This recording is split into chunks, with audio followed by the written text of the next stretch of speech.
Wrestling bookers are like politicians. They lie, they control the narrative, and they ultimately sell their ideas to us, the fans.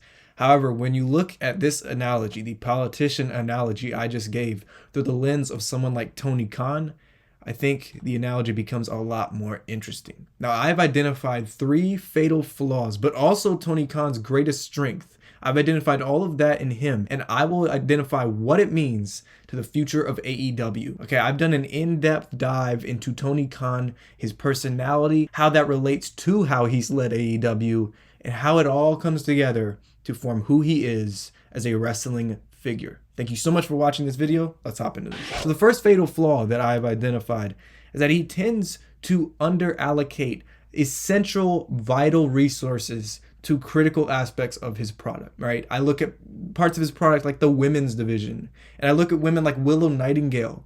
You know how charismatic Willow Nightingale is? She's one of the most charismatic women in professional wrestling, yet she hasn't evolved past being in the women's mid-card, it seems, for years now. She's just been stuck kind of in the same spot on the card. Now, she just won the tag team titles with Harley Cameron, and so I'm hoping that right now, after she's done with Harley Cameron, 2026 is going to be a bit of a breakout year for her, because she can be so much more than just a tag wrestler, and she can be so much more than just a mid-card wrestler. And so I want to see her take that next step, but Tony Khan has to allocate the right resources to get that out of her. I also look at something like the build to All In 2025, and I think this is the perfect example of there never really being more than 1 or maybe 2 big-time women's programs at any given time. Mercedes and Tony obviously happened at that show, and that felt big, but outside of that, I don't really think there was any big, massive matches that really felt like Tony Khan was actively allocating his resources there. And so I just think he consistently undervalues and underallocates critical resources to very, very important parts of his company, like the women. And so I think Willow Nightingale is an example of that. Again, Mercedes, Tony, their build is an example of that. Heck, even the very weird tag team tournament we just got for the women's tag team titles, I think exemplifies all of this. I mean, there were several mistakes made in that tournament, and in fact, I thought Tony Storm and Mina Shirakawa should have gone over in the finals. Obviously, they didn't. Willow and Harley ended up winning. And that should be a good spot to kind of tuck Willow Nightingale into until 2026 and until we can really get going with her. But I don't know, it just seems like they keep making weird mistakes. They keep underutilizing several women, and it just seems like there's a misallocation of resources when it comes to AEW's women. So that is Tony Khan's number 1 fatal flaw, is that he just doesn't know how to use women on his shows. And it's why Collision and Dynamite don't have nearly enough women's matches on them week to week. Tony Khan's second fatal flaw that I've identified is his usage of guys like Don Callis. Okay, guys like Don Callis, they tend to get muddied up in certain spots, and acts like him get stuck in the same loop for what seems like forever. Okay, how long has Don Callis been feuding with Kenny Omega? I mean, it seems like forever. I think their feud started in 2023. I mean, ever since they kind of broke up, and it's just been going on and on and on. And part of this is down to Tony Khan's approach to how he books his heels and how he books heel managers, for that matter. Don Callis parading around the locker room and offering every single babyface a spot in the Don Callis family has kind of become a parody of itself. It doesn't really have any impact anymore, and it's just kind of a joke at this point. And so when he offered Jungle Jack Perry a spot in the Don Callis family, I just had to laugh when that happened on this past Wednesday's Dynamite, because, I mean, who even cares anymore? It's such a comically large faction that anyone he offers a spot to, it's going to be a joke. And his segments are just looped over and over and over again. They are extremely repetitive. And because of that, Don Callis' segments, and even him as a manager, it's leaving a very negative presence on the show. I think at this point, with the way Don Callis is being used, I would go as far to say that he is an active, poor presence on the shows. I don't think he elevates the shows or makes them better. I just kind of roll my eyes when he comes out, because I know it's just going to be 10 minutes of waffling and 10 minutes of a very repetitive approach to his segment. It is a rinse and repeat approach that needs to be rid of, okay? We need to move past it And I'd like to see us get somewhere, and hopefully we get somewhere. We kind of turn a new page. We introduce a new story beat with Takeshita and Okada. Hopefully they meet up in the C2 finals. I think that's probably where they're going to go. But the reality is Don Callis is becoming a very, very repetitive and tired presence on the shows. And in fact, all of it comes down to how Tony Khan uses Don Callis and how he wants to portray him. There's just not a lot of diversity in terms of thought or creativity there. Real quick, guys, if you are enjoying this video, please do leave a like and subscribe. That would mean the world to me. It would help my channel grow, and it would help this video get seen by more people. So I would really, really appreciate it if you could do that. All right, back to the video. And for the third fatal flaw, I feel like this kind of ties into another part of Tony Khan that I want to talk about. And this is his personality. This is kind of how he lends himself to professional wrestling, how he lends his mind to professional wrestling. So the third fatal flaw is basically he's a mark, but I feel like that works against him and for him. I feel like it's a double-edged sword. Sometimes it helps AEW and sometimes it hinders AEW. For one, it enables a lot of negative narratives to be used against him. A lot of people say, oh, he's amateur. He doesn't actually deserve his spot as a wrestling booker. He's just here because he has daddy's money. And I kind of, get that. It's true to some extent. But he's a mark also in the sense that he really loves the wrestlers. He respects the wrestlers. And I think part of that, people see it as being weak leadership. People don't see him as being someone who can put his foot down, being someone who can really lead a locker room. And so that plays into the narrative of him being like a daddy's boy who's dead with daddy's money, someone who didn't earn anything. Him not being a strong, authoritative leader, I think kind of plays into some of those narratives, or at least the narratives people like to push. However, how does it work for him? How does him being a massive, massive fan and him worshiping the wrestlers, basically, how does that help him? I mean, I think it's pretty obvious is that him really respecting the wrestlers and having such a mind for the business, or at least loving the business, helps him in the fact that his approach to booking wrestling shows is very unique. It is distinct to him. He takes a certain philosophy to the absolute extreme, which I've never seen any booker take to this degree, which is he more than lets the wrestling do the talking. And in my opinion, that's how a promotion should be set up. And I'll hop into that point a little bit later. But more about him as a person. I think as a messenger and as a leader, a locker room leader, I think he has matured significantly over the years.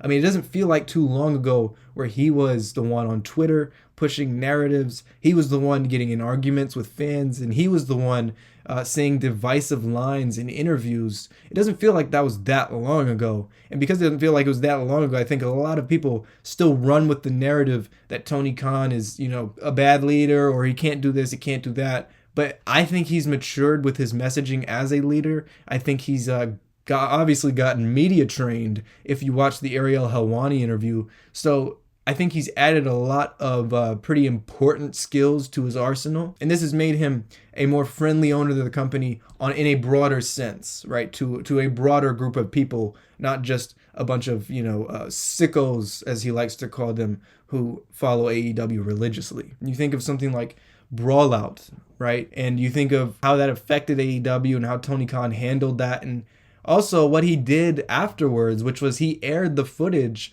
on AEW TV. I want to say it was like 2024-ish, something like that. And that just came across as a completely petty move. It didn't need to happen. It was a waste of TV time. I'd like to say that he's matured past that. He's gotten to a point where he doesn't need to put something on TV that is a complete waste of time, that only pushes agendas and that only enables narratives. I think he's moved past that. I think he's matured past that. And I think it's encouraging. However, I didn't finish this point. How does his mark status help him? How does him being a massive, massive fan help him? His unique perspective when it comes to booking a wrestling show is taken to the nth degree, okay? He lets the wrestlers do the talking, and not in a verbal sense, but rather in a physical sense. He lets the in-ring storytelling do the communicating. And more than that, he also lets the dynamic between the fans and the wrestlers drive the energy on the show. You see, the inverse of this is in WWE, it's a creative meeting that drives the show. It's a creative idea which drives the show. And oftentimes, it's an overthought and overconvoluted creative idea which drives the show forward. And what you get from that is oftentimes a force-fed show that is telling fans how to react, how to give energy, and when to do it. And with AEW, I don't really see that. I see slightly a more natural approach to how they approach their shows and how they book their shows, right? You look at something like Kyle Fletcher versus Speedball Mike Bailey from Dynamite just a few days ago, and I think about how natural that felt and how naturally and organically the crowd was engaging with that. And all that is down to how Tony Khan invited the crowd in to engage. He was very hospitable with how he did it. He was very welcoming with how he did it. It was just, here's a match, engage with it how you will. It wasn't an overcomplicated creative idea that was introducing way too many story beats, way too many dramatic beats for the crowd to get invested in, and it didn't insult the crowd in any way, which I find WWE does sometimes. They can kind of introduce an idea that is oftentimes too convoluted or too on the nose or too straightforward, and it's like, let the crowd engage with it how they want, right? So all in all, with AEW, there's a more open-ended approach to their matches and to their storytelling. It's left more to your imagination as a fan, how you want to engage with a match. It's a little bit more interactive in that way, whereas with WWE, there's a more strict, hard, creative framework that they need to stick to. And I don't know if that works for them or against them. I think that's up to you to decide and your preferences. Wrestling is subjective, so if you enjoy what WWE do, then more power to you. And if you enjoy that open-endedness that they have, then again, more power to you. It's all subjective, it's all taste-based, but those are the two sides, the two booking philosophies that when I've studied Tony Khan here, I've kind of came across, right? WWE has this very strict inline approach, and AEW has more of an open-ended, free, organic approach with their matches. And that is down to Tony Khan and his personality. He respects the wrestlers. He loves the wrestlers. And he's just going to let them go out and work 7 days out of the week. If he had 7 shows out of the week, he would just let them go out and work. He'd let them convey what they want to convey, work how they want to work, wrestle how they want to wrestle. And he's going to let the fans and the wrestlers kind of drive the show forward. He will let them be the fuel which gives the show energy. Now, how do these differing philosophies affect the larger wrestling discourse? Because I think when you look at it in a broader sense, it brings about some interesting thoughts that you can jump into. When you get it down, when you boil it down to just these two sides of the coin, there's WWE's approach, there's AEW's approach, or there's you don't even have to line it up with companies per se. You can just say there's these two approaches to booking wrestling shows and potentially more. I think that kind of simplicity just gets rid of all the unnecessary nuance that's often introduced in this discourse. Because the nuance that's often introduced is usually people who are pushing agendas, pushing narratives, and usually that has to do with things that don't even need to be introduced into the conversation in the first place, right? It's extrapolation of a conversation which, like, there are topics that are being introduced that don't even relate to what we're talking about. But when you boil it down to just these two philosophies, I think it makes the idea of wrestling being a subjective art form a lot easier to kind of understand, and it removes a lot of the fluff from wrestling discourse. Now, how does Tony Khan's philosophy, how will it affect AEW's future? How will it affect them going forward? Well, I do think that going forward, AEW is going to have a very interesting future. So I think this style of wrestling, this open-ended style of wrestling, I think is kind of underrated when it comes to how widespread and broad it can reach. Because the reality is, the best form of wrestling is simple wrestling. Wrestling is best when it is boiled down to good versus bad, this versus that.